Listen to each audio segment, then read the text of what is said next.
welcome to the Captain's Video Weblog. We are Tuesday, November the 29th, 2016, which means that if I do the same thing tomorrow, by the time the video weblog is done recording, I will be able to open up the first window of the advent calendar, because yes, I am 23 and I still eat one chocolate per day in the build up to Christmas. Just what? Nah, there's just nothing really out of the ordinary, I think. Anyway, I should really try, not to go to sleep after afternoon, because I mean it fucks me up. Like today, I went to sleep. It was probably like 2 p.m. Yeah, and I stayed in my bed until past 9. So not good. I just think about Sunday's video blog that I filmed on Monday at 7:30 in the morning, and I was like, it's because my phone was out of battery. And after that, I stayed awake for 9 hours. Yeah, that's not great. What could I really tell you? Like, now it's almost 2:30 in the morning, so that means that I am going to need to watch the first hour of SmackDown after the show. Then again, SmackDown is not the main attraction. I know that it's the go home show to TLC, so there's going to be a lot of stuff happening. Mainly, the number one contenders match between American Alpha and the Wyatt family, the new Wyatt family, or whatever they want to call it. So yeah, this is going to be a great match, but I don't think that they will waste it on the first hour. It's probably going to be like second main event. First main event being what? Something with AJ Styles and Dean Ambrose and maybe James Ellsworth too? Oh yeah, probably. That maybe will be addressed in maybe has been addressed in the opening segment. But yeah, the main attraction of tonight is 205 Live, the debut of the show of the Cruiserweights. It sounds kind of a fuck you though, putting the Cruiserweights, especially a day after they announced the end of WWE Superstars, putting the Cruiserweights after SmackDown and after the tapings of main event, just feels like, yeah, so we're gonna burn out the crowd, and then you will have to go, after traveling for like the whole night after Raw, you will have to fight. Yeah, good. Like it? Yeah, I hope so.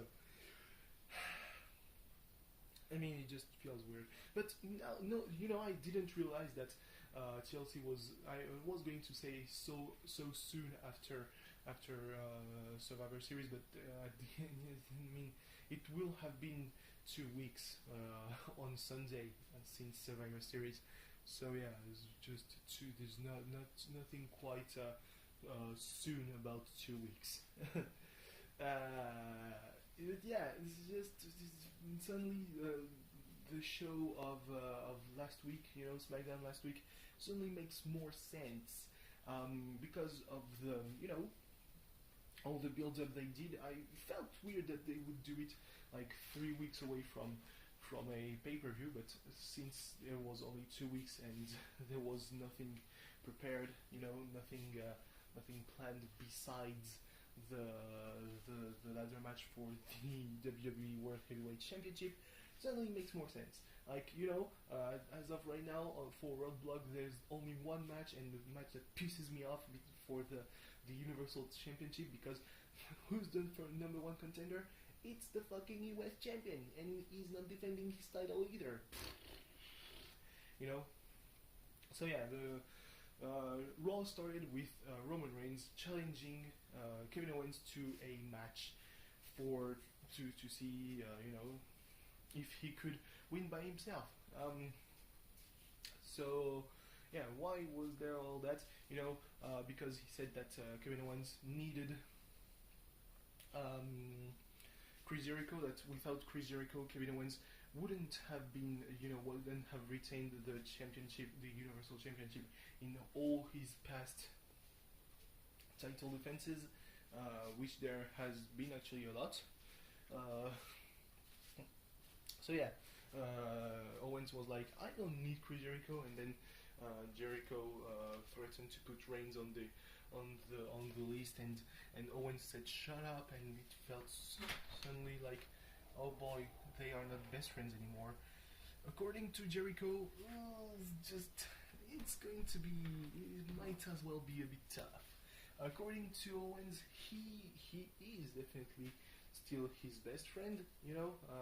But yeah, there's probably an excuse, for losing the match against Roman Reigns. No, he doesn't really need any excuses. It was a good match. Reigns was the better man, I guess. I mean, I don't think that Reigns is really any better than Owens, but at least tonight he was on top. But Owens, I'm not gonna go ahead and say that Roman Reigns is a bad wrestler. He's improved a lot. He's able of not being carried through good matches. It showed against AJ Styles, and it showed against Kevin Owens. One thing happened,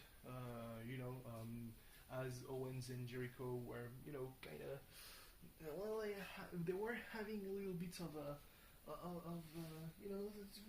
they were arguing on their way to backstage, and Foley was like, yeah, you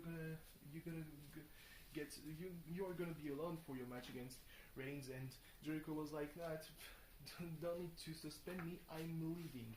So, and as he was about to leave, he got ambushed by Seth Rollins, who put him, pedigreed him on top of a car.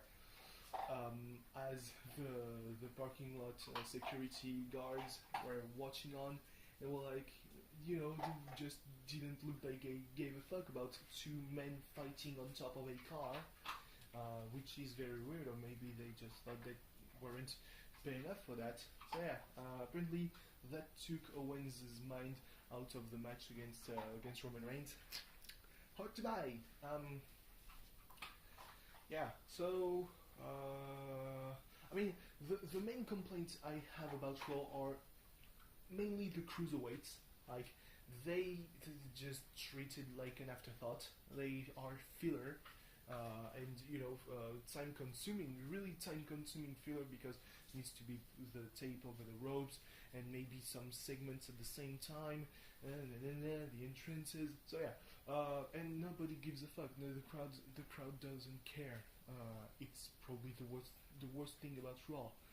The crowd doesn't care for the great athletes, The match between Cedric Alexander and Tony Nese was very solid. The match between Noam Dar and Rich Swann was great. Rich Swann's kick was like just biting right on the chin. It made an awful sound. Ooh. And then he had the microphone, and he danced, and the crowd wasn't into it. Cedric Alexander only got a pop when they said that he was from Charlotte, North Carolina, because he was the hometown boy. Well, they pop for them all the time. Yeah, good job. And Cedric Alexander he's in a romance with Alicia Fox, and it doesn't make sense.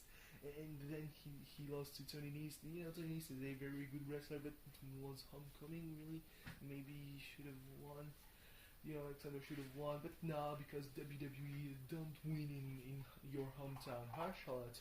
You know that, Charlotte. Jesus Christ. So yeah, between the women, really good matches. Charlotte versus Sasha Banks, the first one ended in a double countout, so Mick Foley said, yeah, you're gonna go again, but this time no countout, no disqualification, and false count anywhere, which led to a very, very brutal match between Charlotte and Sasha Banks for the title, main event, great match. Probably, these two women have probably been through more brutality than a good lot of the whole, the entire roster, even including male superstars. Like, kendo sticks and moonsaults through the table, from the table, being thrown in the table, thrown in the lead board as a kick out, and the bank statement on the guardrail in the stairwell in the middle of the crowd. It just was a great match.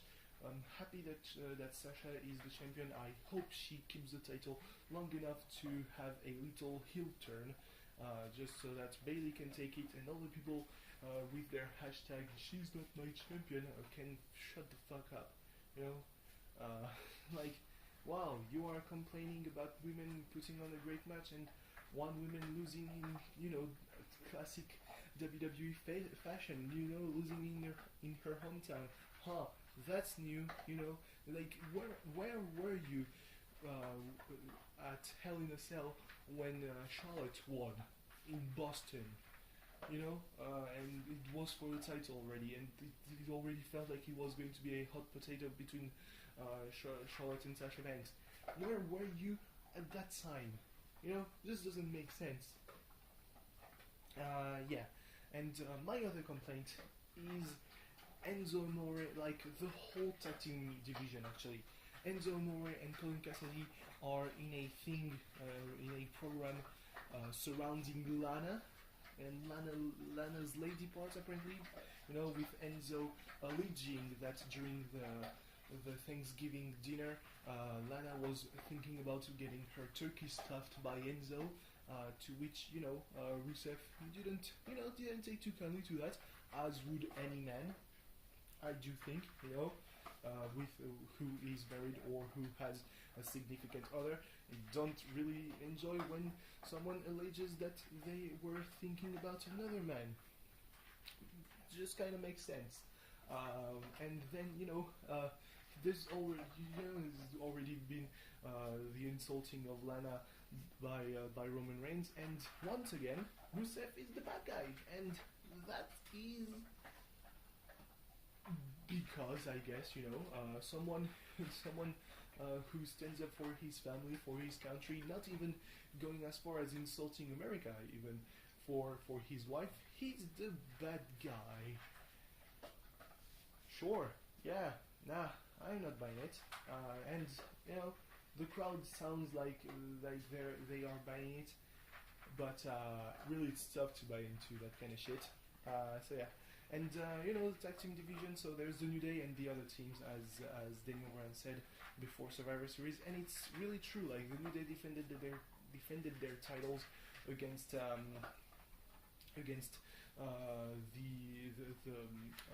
club, yeah, Gallows and Anderson,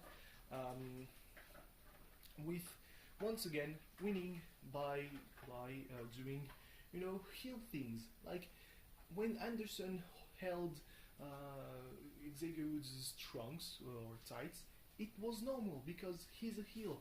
When Woods held Anderson's trunks, it just doesn't make sense. It feels like they are desperate to break the record, and for that I just hope that one team, you know, the Revival, debut 2 weeks from now, on the day where the New Day are supposed to break their record, and bash their fucking heads in and take the title, because it will be something great, you know. There are ways to keep the tag team division strong while giving the New Day a possibly record-setting title run, and nothing of that has been accomplished on Raw since the brand split. Like, tonight, where were the last contenders? You know, Cesaro and Sheamus, they were in a bar brawling with NXT superstars, who were, you know, playing actually local people, apparently caring enough about wrestling to go ahead and just harass superstars. Yeah, that's gonna work. Yeah, and well, I mean, that, you know, it looks like Sheamus and Cesaro made up, so therefore Cesaro is probably not the one going to SmackDown. It probably is going to be Sami Zayn, though, because after helping the Golden Truth, you know, there was a match between Braun Strowman and R-Truth. Strowman won, and then he decided to go to town on Goldust, and Sami Zayn just wasn't going to stand up for that shit, so he went and tried to put on a hold on Braun Strowman, but then he got destroyed, and they got heated between Zayn and Foley, you know, with Foley saying, yeah, you know what, you need to be safe from yourself, and Zayn alleging that Foley wasn't the hero of all the people and the hero to him anymore, but that Zayn was talking to a hypocrite, and it really makes sense, you know, that they are making it clear that Sami Zayn is pissed at Raw because, you know, small reminder, Sunday there is a match between The Miz and Dolph Ziggler for the Intercontinental title. The Miz has kind of a beef with the general manager of SmackDown, and it's advertised as the last encounter between the two of those, you know, those two. So could mean that the loser is traded to Raw, and in exchange, Sami Zayn comes. Now, I mean, it looks like it's going to be that way, and it looks like the loser is going to be The Miz, which is a bit sad. So yeah. Then what was there? There was an amazing promo by Paul Heyman, you know, because, you know, visually he looked like he was feeling like shit, you know. It was this small beard that always makes him look like 10 years older, and he was on the verge of crying all through the thing, and he was talking about Brock Lesnar, you know, not just underestimating Goldberg because Fantasy Warfare, it's a fucking video game, he said himself. Dude hasn't been in the ring for 12 years. You know, broken ribs is part of the game. Just felt like he was actually pissed, and it was great. And now Brock Lesnar is part of the Royal Rumble.